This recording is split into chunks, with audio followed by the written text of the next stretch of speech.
Welcome to back JSP Advice 365 channel. आं दिनै नोंथांखौ JSP Advice 365 चेनेलाव बरायनानै लाग्रोनाय जाबाय।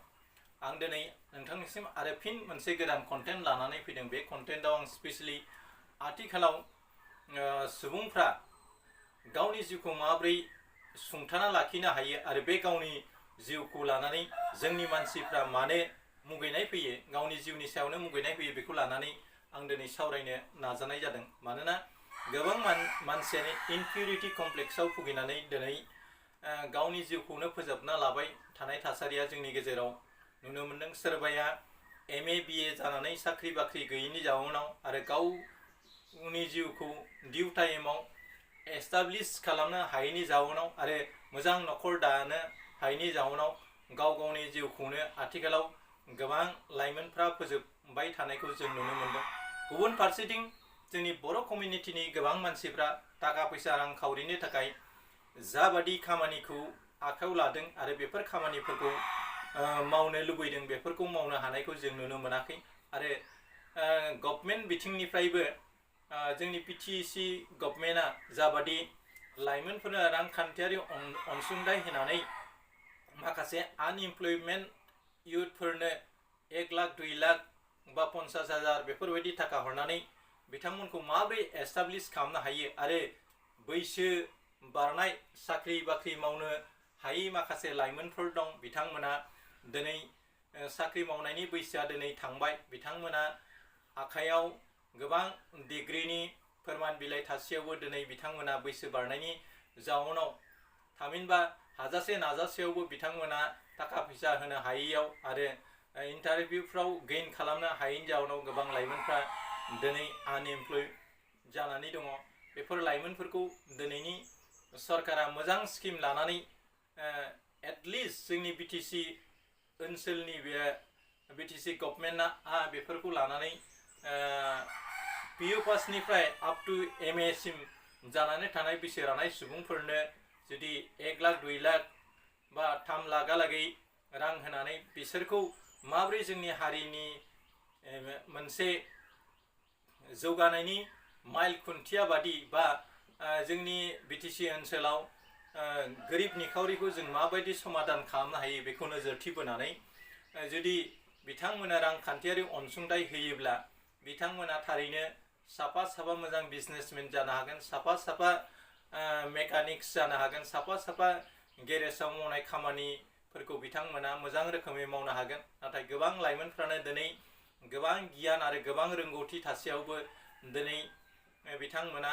रांखान्थि अनसुंथाइ सोरखारनिफ्राय मोनैनि जाउनाव आरो बेंकफ्रा बिथांमोननि पासबुकआव गोबां रां गैयैनि जाउनाव बिथांमोना जाबादि बेंकनिफ्राय रां अनसुंथाइ मोननांगौ बा लन मोननांगौ बेफोरबायदि मोननो हायाखै।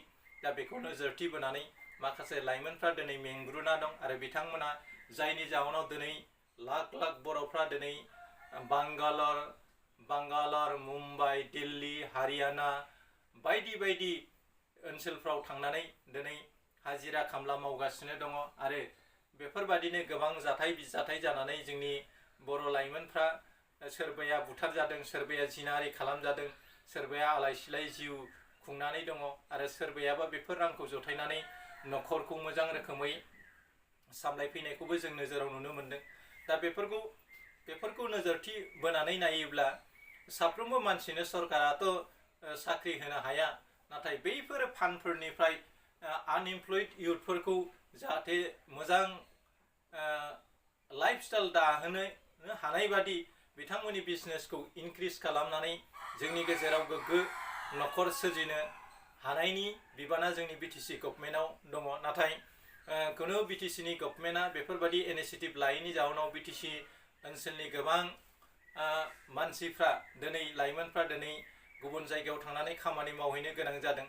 दा बेफोरखौ नोजोरथि बोनानै नायनायनि खोब गोनांथि दं होननानै आं सानो। मानोना दिनै जोंनि मोनबा जिल्लायाव गिदिंनानै नायोब्ला जों नुनो मोनो गोबां बर' लाइमोनफ्रानो सोरबा गेरेजाव खाथिना दं, सोरबाया मटर सुग्रा बायदिसिना वाशिं कार सेन्टार खुलिदों, सोरबाया आरो आलना फालें बायदिसिना दाननाय खामानि खामानि मावदों, दखान होदों, आरो सोरबाया गेलामाल दखान होदों, आरो सोरबाया गमस्ता जानानै थानायखौ जों नुनो मोन्दों। जे बिथांमोननि बिजनेसखौ जों माबोरै इनक्रिज खालामनो हायो आरो बिथांमोनखौ माबोरै गोजौ लेभेलहालागै सहैनानै बिथांमोननि आन्दोआव माबोरै सानै साथाम साब्रै बेफोरबायदि इमप्लयिज सोनो हायो। दा बेफोरखौ नोजोरथि होनानै जोंनि सरकारफ्राबो जुदि इनिसियेटिभ लायोब्ला बैफोर ओनसोलाव गोग्लैसोनानै थानाय गोरिब निखावरिफोरखौ जों बोखांनो हागोन। आरो फैबाय थानाय बुब्लियाव बिथांमोना रायजो राजानिफ्राय भट आदाय खालामनायावबो खोब इजि जागोन।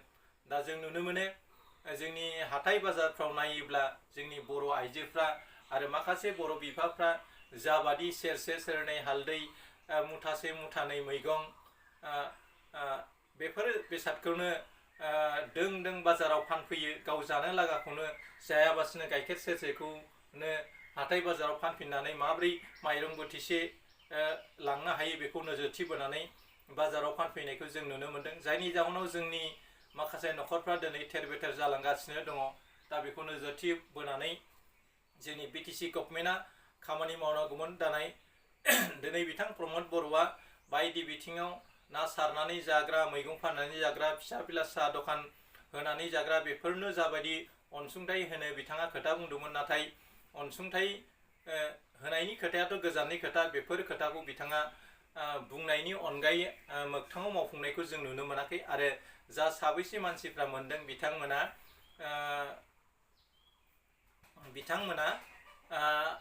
थाखानाय सुबुंफोरनोसो होनायखौ जों नुनो मोन्दों। दा बेफोरखौ नोजोरथि बोनानै गामि ओनसोलफ्राव आरो एरियानि गावसिनि कर्मिफोरनि जै सोद्रोमाफोरनि सै बेफोरखौ सायख'नानै सोरबादि मानसिनो होयोब्ला माबादि जायो बेखौ नोजोरथि बोनानै बिथांमोना खामानि मावनांगौमोन। बेफोरबादि मावनायखौ जों नुनो मोनाखै। बिनि थाखायनो माखासे सेक्सननि रायजो राजाफ्रा दिनै खुद्रिनाय फैदों। आरो फैगौ बुब्लियाव माबायदि सरकारखौ जों होनो नांगोन बेखौ नोजोरथि बोनानै रायजो राजाफ्रा खामानि मावनायनि गोनांथि दं। बेनिखायनो रायजो राजाया सोरबा नेतानि खिबु खिबु खारनो नाङा, नेताया रायजो राजानि खिथु खिथु खारनोसो होनो नांगौ। मानोना बबेबा गामियाव जुदि दालां गैयाबा दालां लुना होआगौमानि भट होयि, आरो बबेबा जायगायाव जुदि रायजोनो मन्दिर नांगौबा बे मन्दिरखौ लुखांनानै होब्लासो बा लुनानै होब्लासो बेनो भट होनाय, बेफोरबादि न' रड, न' भट, न' ब्रिज, न' भट, न' गिर्जा, न' बाथौ मन्दिर, न' भट, बेफोरबायदि सिस्टेमै जुदि खामानि मावाब्ला माखासे लिडारफ्रा जोंखौ सोबख'नानैल' भटनि उनाव होनाय जागोन बायदिसिना खोथा लिरनानै लाङो। नाथाय भट जोबनायनि उनाव बिथांमोना गादियाव फैनायनि उनाव बेफोर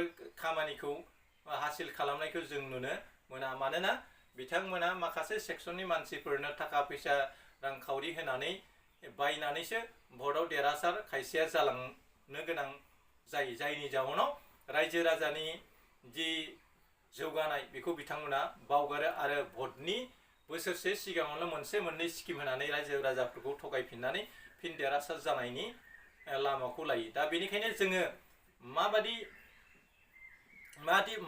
वेजों जों खामानि मावोब्ला जोंनि जिउखौ एस्टाब्लिश खालामनो हागोन बेखौ नोजोरथि बोनानै जोंनि लाइमोनफ्रा खामानि मावनांगोन। न'खराव थाखा फैसा रांखावरि गैयाब्लानो दि नोङो गावखौ फोजोबना लानांगौ बे नङा। जोङो गोसो जायोब्ला जों गोबां बिथिङै मावनानै एसे एला थाखाखौ जों जथायनो हायो। ग्रुप वाइजैबो सानै साथाम मानसिजों लोगो नांनानै 1000, 2000, 5000 बिदि खांलायनानै जथायै खामानि मावनो हायो। आरो बेफोर रांखौनो 5 बोसोरनि उनाव मोजां रोखोमै मोजां फिसा बिला टेकनिक लानानै एग्रिकालचार बेसजोंबो जों खामानि मावनानै रांखावरिखौ जोङो जौगाखां खालामनो हायो। आरो गामि ओनसोलाव आथिखालाव सोरनिबा गय बागान, सोरनिबा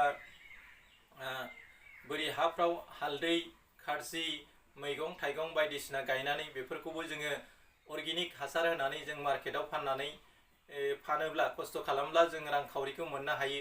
नाथाय जोंनि लाइमोनफ्रा रांखावरि गैयैनि जाउनाव गावखौ थि समाव न'खर संसार दानो हायैयाव आरो साख्रि बाख्रि गैयैयाव लाजिनानै सोरबाया गावनि जिउखौनो फोथैना लानाय, बेयो जोंनि थाखाय मोनसे थांखि जानो नाङा। नाजायोब्ला जों गोबां रोखोमै खामानि मावनो हायो। आरो जायफ्रा higher secondary to up to MA लेभेलसिम बेकार जानानै दङ बिथांमोना बबेबा प्राइभेट स्कुल बा बबेबा ओनसोलाव कचिं सेन्टार खुलिनानैबो थाखा फैसाखौ जों आरजिनायनि लामा दं। बेफोरबायदि मोनफा मोनफा पार्ट लानानै जोंनि लाइमोनफ्रा खामानि मावलाङोब्ला गावबो एंगेजमेन्टखौ मोनगोन आरो खरसानि थाखाय आखाइ खरसाबो जों मोनगोन। लोगोसे बेफोरबायदि खालामनानै नोंनि जिउखौबो नोङो बेफोर रांफोरखौ मोजां रोखोमै थिनानै दोनोब्ला मोनसे बुब्लियाव बे नोंनि फिसा एमाउन्टनि फैसायानो नोंथांखौ गोजौ लेभेलाव दैखांनो हागोन। मानोना थरथिंसे दैयानो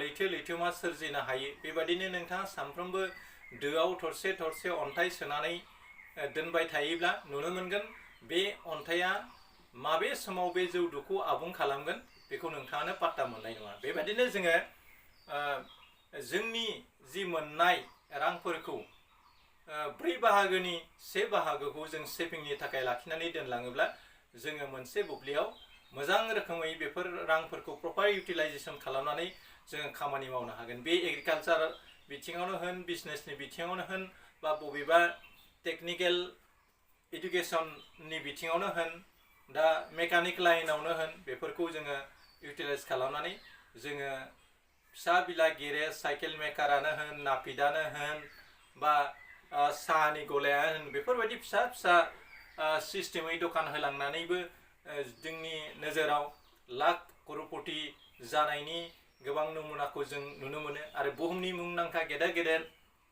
बिजनेसमेना 500, 600, रोजासे, 5,000 रांजोंनो बिथांमोना बिजनेस खालामनानै दिनै भारत बादि हादोराव दिनै बुहुमनि मानसिफोरखौ सोमागोमो होदों। आरो बुहुमनि गेदेर गेदेर मानसिफोरनि आखायाव मोनसे बुब्लियाव कौटि कौटि रां गैयामोन। बिथांमोना गावनि नाजानायनि जोहैसो गावनि मेलेम आरो सान्थौखौ बाहायनानै बिथांमोना दिनै करोड़पति जादों, गेदेर बिजनेसमेन जादों।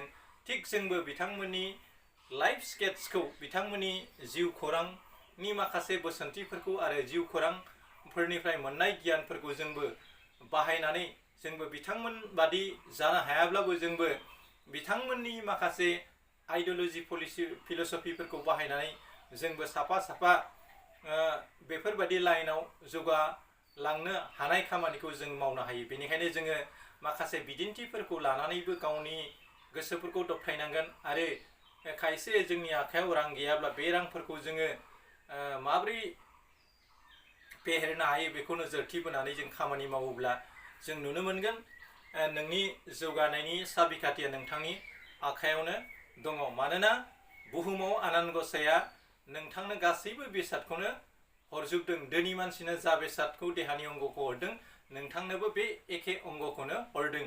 बे धोनि मानसिनोबो मेगन थाइनै हरदों, खोमा फारनै हरदों, मेलेम हरदों, आखाइ हरदों, आथिं हरदों, देहा सोलेरनि माखासे अंगफोरखौ हरदों। थिग बिदिनो नोंथांनोबो बे एखे अंगखौनो हरदों।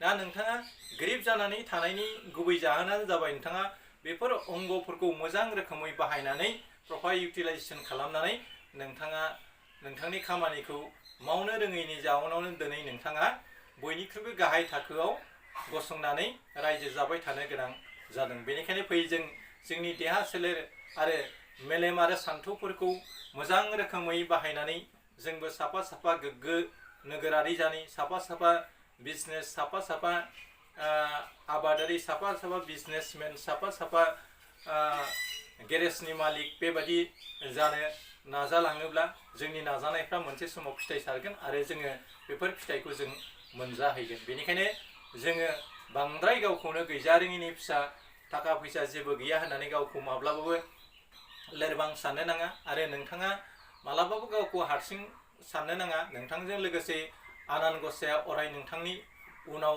सेफगार्ड होगासिनो दं आरो नोंथांखौ मदद खालामगासिनो दं। बेनिखायनो आनान गसाइनि नोंथाङा ब्लेसिंखौ नाजावनानै आनान गसाइखौ सिगाङाव दोनलानानै नोंथाङा लिगेल भाबै मोजां रोखोमै नोंथाङा खामानि मावोब्ला नुनो मोनगोन नोंथाङा मोनसे बुब्लियाव नोंथांनि थांखियाव सहैगोन आरो नोंथांनि जिउआ जाफुंसार जागोन। दा आं भिडिअखौ बांद्राय गोलाव खालामनो सानला। भिडिअखौ आं बेखिनियावनो फोजोबनो नाजानाय जाबाय। आरो जायफ्रा गोदान बिथांमोना आंनि फेसबुक पेजखौ फल' खालाम, लोगोसेयावनो आंनि JSP Advice 365 इउटुब चेनेलखौबो साबस्क्राइब खालामफ्ला, जाहाथे आंनि गोदान गोदान भिडिअफ्रा नोंथांनिसिम सहैनो हायो। जोबथा बुब्लियाव नोंथांनिसिम फिन आंनि अननाय आरो सिबिनायखौ हरनानै दिनैनि कन्टेन्टखौ बेखिनियावनो फोजोबनाय जाबाय। एसेनोसै, गोजोन्थों, खुलुमबाय। जै बर' हारिनि, जै बर' हारिनि।